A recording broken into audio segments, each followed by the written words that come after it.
ជំរាបសួរបងប្អូននេះគឺជាវីដេអូវិភាគហាងឆេងមាសនៅថ្ងៃទី4 ខែ 7 ឆ្នាំ 2026 ជាវីដេអូចុងសប្តាហ៍នៅថ្ងៃសៅរ៍ដែលយើងឃើញមាសឡើងរហូតដល់ទៅ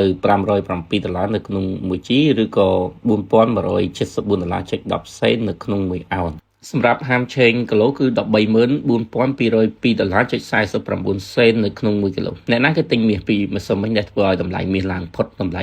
$4,000ជាងនៅក្នុង1អោនណាយើងមានវីដេអូមួយតែទៅជាមួយនឹងលោក Kevin Voss ដែលខ្ញុំសន្យាថាខ្ញុំយកអ្វីឬក៏កន្លែងណាដែលវាល្អសម្រាប់បងប្អូននៅសម្ដីរបស់គាត់និយាយថាពីម្សិល2ថ្ងៃ2ថ្ងៃមុនម្សិល2ថ្ងៃចេះលេងសើចតែកាត់តោះស្ដាប់វីដេអូរបស់គ្នា So the market was right to interpret your first news conference as hawkish. Nice try. Yeah, I'm not. I'll say this: inflation risks have come down. But if there were people in household or the business sector and the financial markets who thought that this central bank was going to be comfortable with an inflation objective above 2%, well, I guess they'd be disappointed. We're going to deliver price stability in the U.S. That's what this committee has signed up to do. And our objective is to do that. The tactics, the strategy, and the rest, that's still to come. No matter what the president wants. We've been an independent central bank for a very long time, and you're going to see no changes on that.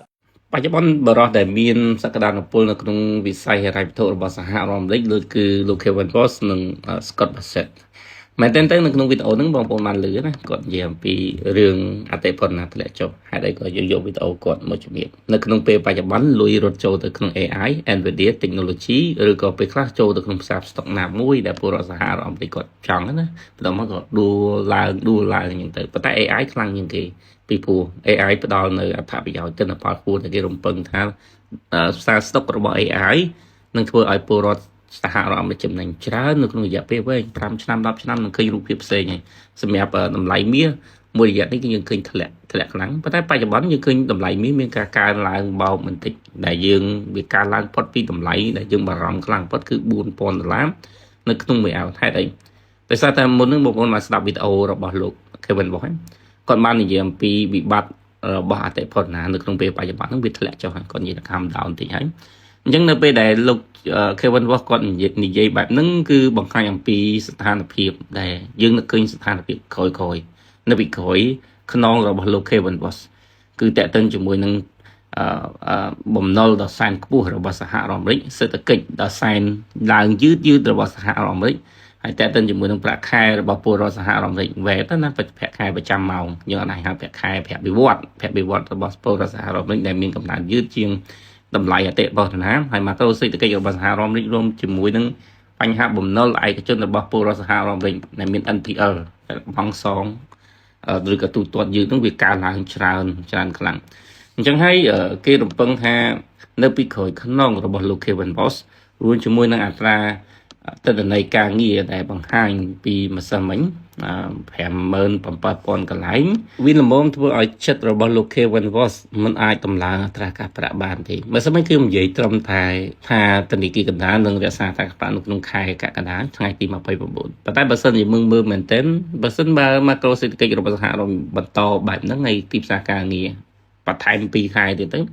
លំបាកទៅយើងអាចនឹងឃើញមានការកាត់បន្ថយអត្រាការប្រាក់ឬក៏បន្ធូរបន្ថយអត្រាការប្រាក់មកវិញអញ្ចឹងវាវិលទៅវិលមកការវាអត់មានភាពច្បាស់លាស់ណាមួយវាចូលកន្លងរបស់លោកចូលរំពវលពិបាកដែរ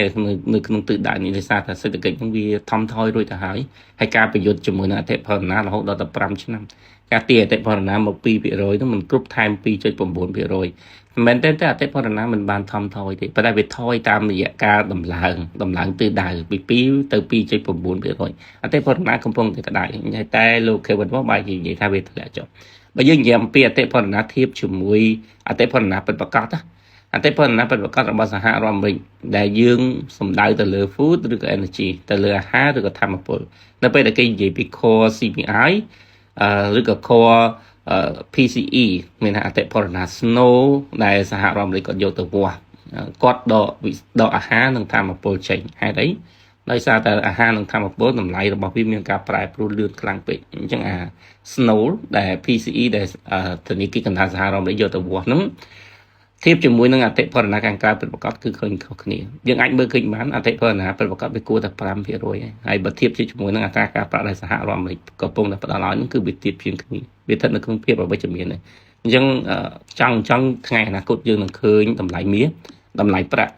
ឬក៏ទ្រព្យសម្បត្តិមួយចំនួននឹងមានតម្លៃកើនឡើងមកវិញយើងនឹងឃើញតួអង្គពីរដែលនាំមុខគេហ្មងគឺអ្នកវិនិយោគធំលុយធំរត់ចូលទៅមាសវិញហើយបន្តមកទៀតគឺស្ថានហិរញ្ញវត្ថុរួមទាំងធនាគារកណ្ដាលជុំវិញពិភពលោកនោះច្បាស់ព្រោះសហរដ្ឋអាមេរិកអត់អាចគេចផុតពីអនុប្រតិបត្តិការជំនួយបំណុលយ៉ាងច្រើនហើយអតិពលណាដែលវាខ្ពស់តែប៉ុន្តែបច្ចុប្បន្នបែរជាហាទៀប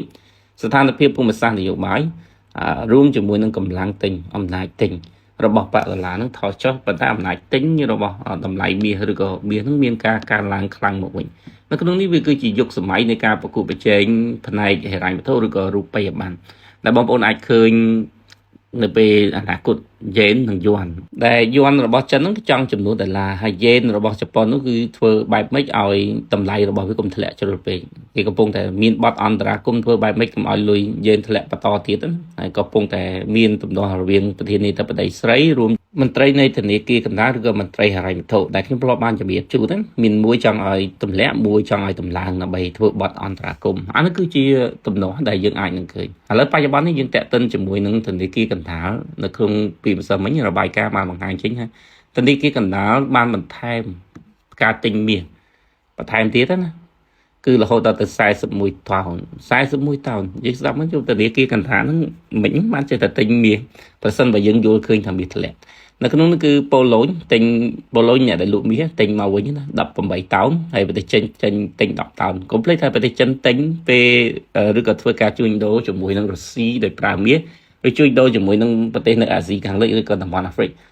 អត់មានតួលេខអំពីការបង្ហាញការស្តុកមាសចូលទេហើយភាពគ្រោះថ្នាក់ពីប្រទេសចិនកើតឡើងច្រើនសម្រាប់សហរដ្ឋអាមេរិកជាពិសេសរូបិយប័ណ្ណដុល្លារព្រោះកាលពីមុនចិនមានលុយដុល្លារ3 trillion ឥឡូវនៅមាន3 trillion ដែរដើម្បីទប់តម្លៃរបស់លុយយួនតែបច្ចុប្បន្ននេះចិននឹងព្យាយាមជំនួសមាសដើម្បីទប់តម្លៃរបស់លុយយួននឹងបង្កើតឃ្លាំងមាសការជួញដូរមាសឬក៏ហេដ្ឋារចនាសម្ព័ន្ធថ្មីទៀតដែ